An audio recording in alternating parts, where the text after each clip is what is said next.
In this video, we're going to talk about some common WordPress security concerns and some tips to help you secure your site. WordPress generally has really good security, but it never hurts to take some additional steps to further protect your site. And two of the biggest concerns with WordPress are brute force logins and comment spam. If you aren't familiar with brute force attacks, it's when either a person or a bot tries to access your website just by guessing username and passwords over and over again. And some things you can do to protect yourself from this so someone doesn't gain access to your site is not to use admin as a username because it's really easy to guess because it's so common. Also to use a secure password. Enable two-factor authentication, so you add an extra layer of security between being able to log into your site. And you could also modify your htaccess file to manually block IP addresses that frequently try to access your site. So they won't even be able to see your site and therefore they can't even try to log in. So problem solved. Comment spam is when someone tries to use your comment form to post unsolicited advertisements. And one common aspect of this is something called a Google bomb, where someone tries to boost their SEO by posting tons of links on other people's sites to their sites, and they use it for link building.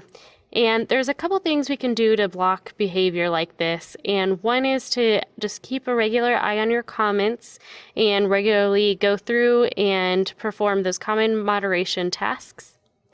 You can also go into your discussion settings in your dashboard and do things like limit the amount of links people can post in their comments so you can take that extra initial step to prevent them from even being able to post it if they have URLs, or to hold that comment in moderation.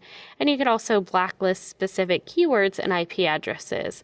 But one thing you want to be careful with when you're blacklisting keywords is it'll block partial matches for words. So if you block a small word, you might potentially block a comment that really wasn't spam. So you just want to be pretty careful there.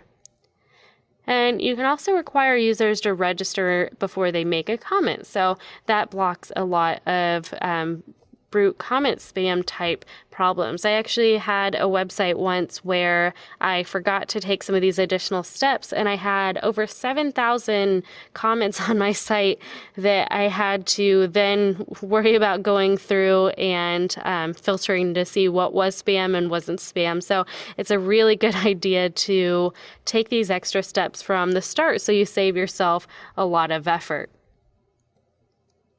Some additional tips for site security is to choose a trusted web host, since your web host is going to be the person who is in charge of managing your server and protecting your files. You want to always go with someone you trust. You can also regularly back up your site just in case the worst were to happen, so you always have a backup of your files, your database, your theme, your plugins, everything like that, your content especially. And also make sure to install plugins and themes either from the WordPress.org repository, because they're already pretty good about going through and filtering those, or just using plugins and themes from a well-known company that you know is trustable. You should always regularly update your themes, your plugins, and WordPress itself, because people put out updates to regularly address security issues when they find them. So if you aren't installing those updates, then you might be leaving yourself vulnerable for an attack. And one final tip for security is make it easier on yourself and use a security plugin. You can do some of this manually by yourself, but people who work on security plugins know exactly what to help protect you from, and it'll save you a lot of time if you just use a plugin. So by following these tips and taking some extra steps to secure your site, you'll go a long way towards having a nice, secure, and happy WordPress site.